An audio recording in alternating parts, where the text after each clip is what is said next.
Radical. Radical. Radical. A little over a week has went by since I did my upload talking about the Happy Console Gamers review, and I'm doing that thing with my fingers, review of The Last of Us 2. And I had a lot of comments on that upload, a lot of great comments, and I was thinking I need to do a radical rapid fire comment response. I need to catch up on the gold comment of the week also, but I had so many great comments here, I thought it was a shame to not just do a standalone video. I don't know what I'm gonna call this. I don't know, maybe replying to comments on that video, I'll think up something fancy. But let's get right into it. There, Dustin Lambert, a lot of reviews I've seen so far, talking about The Last of Us 2. This game been fun. I didn't enjoy playing it. If I wasn't reviewing it, I would not have finished it. 10 out of 10. 10 out of 10. Yeah, I saw something like that. Believe it or not, they talked about things I didn't like about the game. They talked about how it was kind of a chore to get through certain parts of it. It wasn't entertaining, it wasn't fun.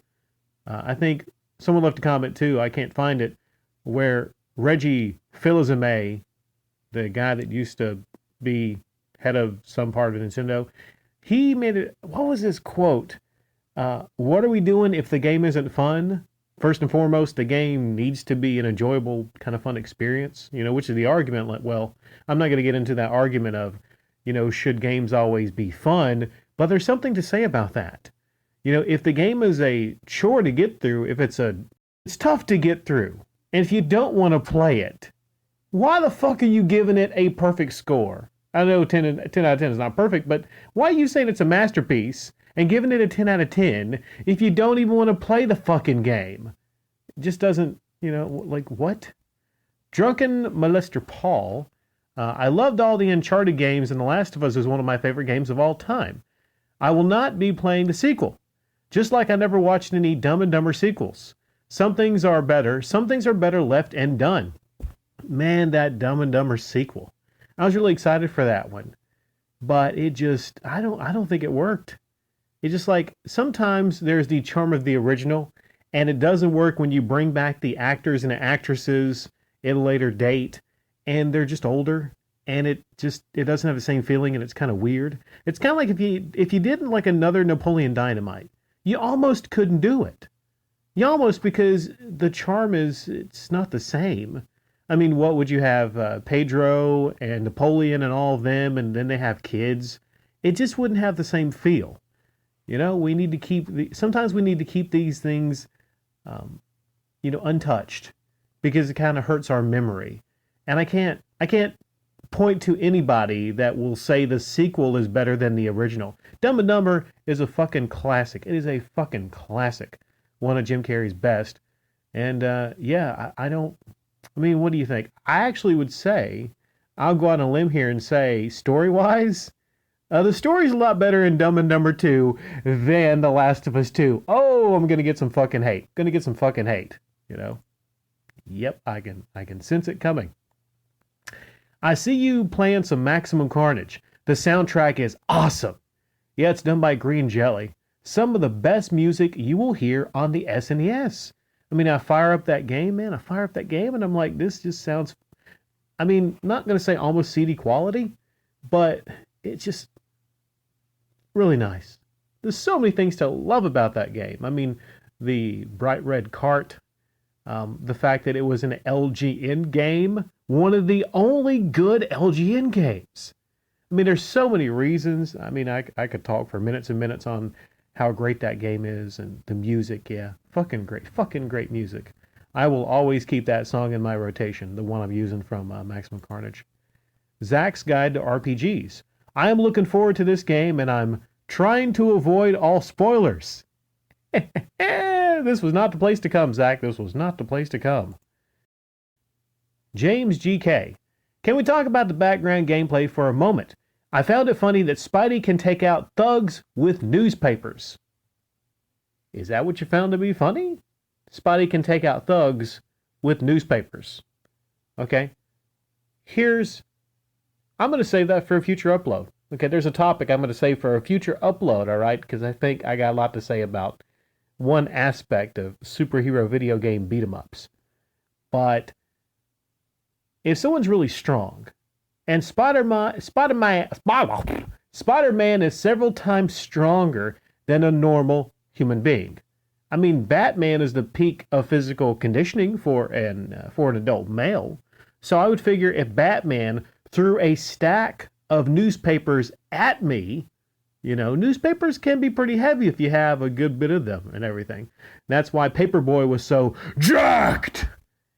If Batman threw papers at me with all of his strength, it might knock me over. But if Spider-Man, if he threw papers at me, I'd be knocked into fucking next week, There'd be newspaper print on my fucking face, right? So the thing that you find weird is actually not the same thing that I find weird about superhero video game beat 'em ups, all right? Silver Music Box. The only game he does not like, talking about Happy Console Schiller, is Dynamite Ducks on Master System. Well, here's what I think to that, and I can't verify that. I cannot, all right? I think he's going to mostly like everything. I think he's not going to like something if it's maybe an older game and he can't get freebies from the company making the game. Okay, so yeah, 99.9999% of things he likes, but I guess Dynamite Ducks is something he does not like. C Falcon 07, he used to be cool. I hear he used to smoke cigarettes too. I like the videos where he talked about games he genuinely loved and played growing up. Those stories were great. But all the new videos involving free review copies, consoles, etc. are unwatchable. The Last Jedi review was an eye-opener, laugh out loud. It's hard to take anything serious from him anymore. It was Cobra Kai who brought to my attention. And I have those, was it a trilogy of the critical satire videos talking about him and Star Wars? Okay. I'm going to be re-releasing that, just like they re-released the trilogy of Star Wars, in super glorious high-definition audio at some point in the future. Ah, man. So it's hard to take him seriously. Yeah, I think that was really the eye-opener moment, and that's why I hammered him so hard, because I sensed the opening. I sense that opening, and that's what I tend to do just about, Metal Jesus in the Basement Leak. A lot of these YouTubers have big gaps, big openings. And then they tell me about it. I'm like, okay, I can do some with this here. I can get my critical satire on. The Last Jedi is a very divisive Star Wars movie. It is. I haven't seen it. I have not seen the movie. I didn't pay to go see it. I did not get flown somewhere to go see it privately. Like this individual, like this fucking shill, all right? That's the problem with game reviewers, YouTube reviewers, is that there are special relationships. There is no way, I fucking guarantee you, there was no way he was going to say anything bad about that movie under the circumstances. He was not, because of who he is. And it is an eye-opener for a lot of his fan base when they said, well, what the fuck? This guy's saying all these great things about the, Last Jedi. Wait, was it called the Last Jedi? There was one after that? No, wait, was it? I think he liked them both, but he really got crazy for this one. Oh, we call John Hancock the bobblehead, but this motherfucker is bobbling his head everywhere talking to that other guy. He just couldn't, he kept fidgeting, he couldn't stand still. Someone get this guy some fucking downers real quick. Dr. Steinman talking about The Last of Us 2. Rick, in all fairness, you haven't played the game. This is what I'm going to point to as a good critical comment. Okay, this is good. This is good criticism of me, and I can't say I've played it because I have not. I have watched the story all the way through in playthroughs, and I have seen lots of gameplay, but I've personally not played the game. So I can't tell you about how it controls. I can tell you that the visuals are quite stunning, very nice visuals. And I can tell you the story is horseshit, full of fucking plot holes. Full of plot holes you can drive a Mack truck through. But in all fairness, I did not play the game. Bowles EG.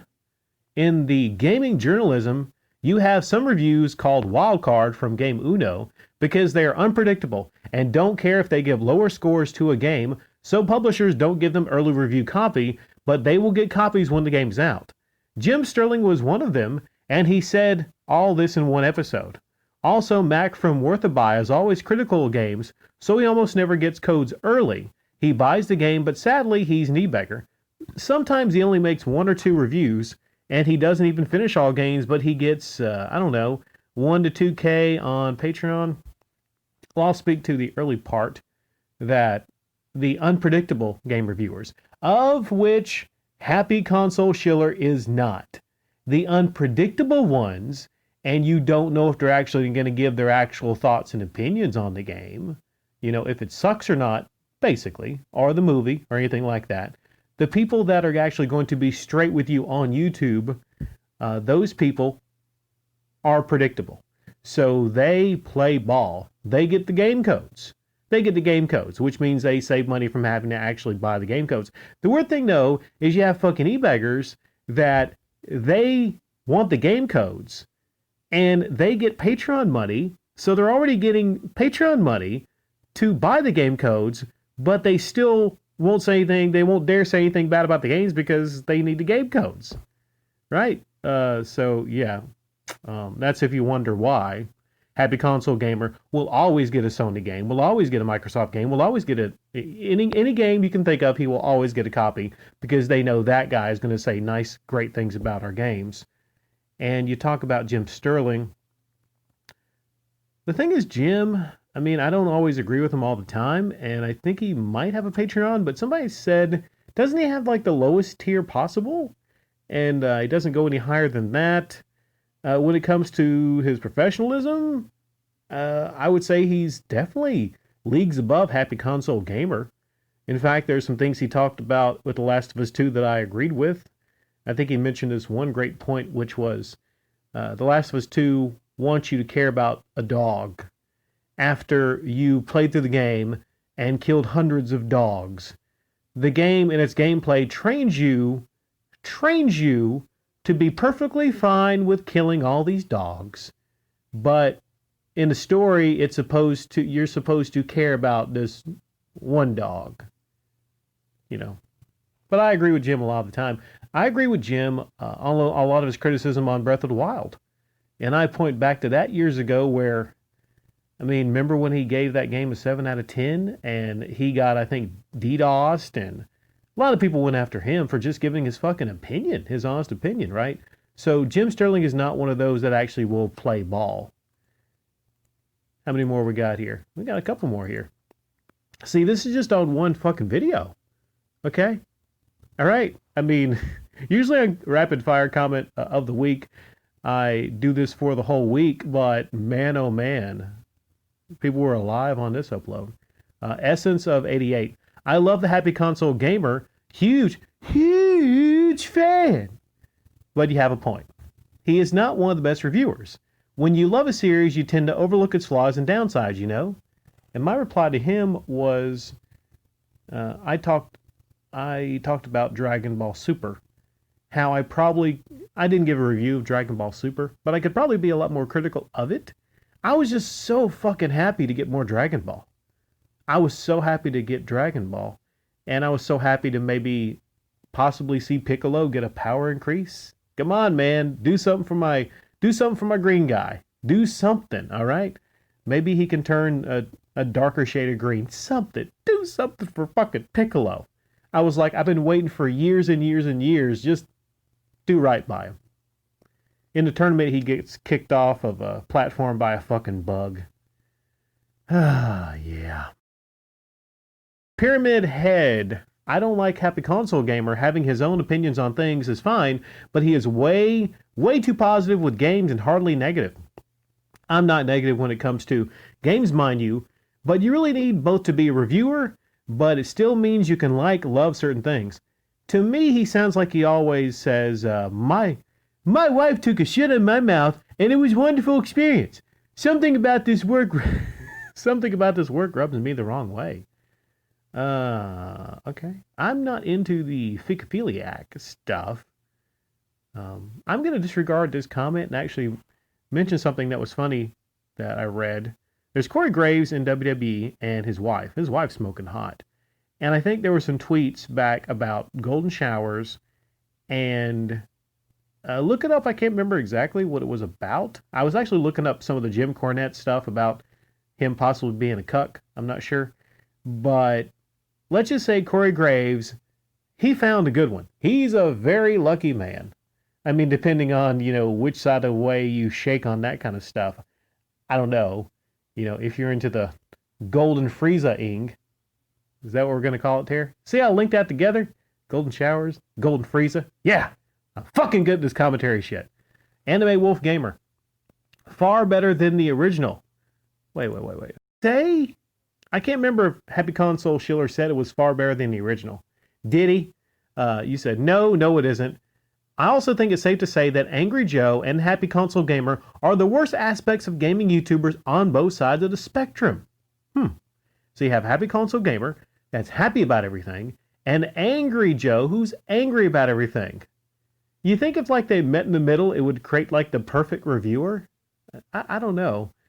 Angry Joe, well, between the both of them, Angry Joe is the better reviewer, but that ain't saying much. That's not saying a lot.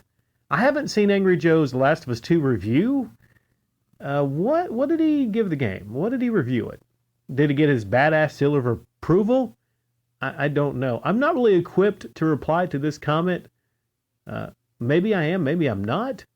Maybe I'm just going to whiff on this one. Maybe this is part of a bigger discussion that I might have in the future. Maybe it's not. Maybe I just wanted to clip your comment. And the last, but probably not least, maybe least, I'm not sure, maybe the best, I don't know. Darth Grumpy. I trust no one but myself. Simple as that. I still think to this day Phantom Pain sucks ass. Pain in the ass, right? Yet I'm in the minority. Resident Evil 4 also sucks ass. All right, okay. Phantom Pain. I play Phantom Pain. I think the graphics are amazing. I don't think it's the best Metal Gear game. It is not the best Metal Gear game. It's decent. It's okay. It's fine. Like I said, I love the graphics in it. But on the top Metal Gear games, no, it's not. Resident Evil 4, though. Resident Evil 4 usually is at the top of people's favorite Resident Evil game list. It's usually in the top 3. Okay? There's some really good Resident Evil games. There's some great ones. There's some stinkers. Some of the ones that people don't like that much, I really like. I really like 5. I do like 5. A lot of people don't like 5 that much, but I think for the time especially, I think it was great. I think it was. I think it refined a lot of 4, and the graphics were, of course, a generation better than 4. 4 to me, it's one of the most re-released games of all time. And I think at the time it was released, it was great. I think it was. But when you look back at controls, I think the controls are better in 5 and better in 6. So what keeps me from really wanting to go play it a lot is the controls. But I think it's a great game. I think most people think Resident Evil 4 is a great game. But, hey, it's your opinion, right? Tell me, Darth, why do you think it sucks ass? I just don't get that, right? And you're not going to make a lot of friends in this comment section saying that about a beloved game like Resident Evil 4. So, I want to ask all of you, does Resident Evil 4 suck ass? All right, tell me. Let me know in the comment section down below. All right, this is going to be it. This is going to be a wrap for this. And if anyone reviews this video, I hope you give me a 10 out of 10. It is the best YouTube video ever. Now I'm going to go, and my wife is going to take a shit in my mouth, and I'm going to enjoy that a lot. Happy Console Gamer out.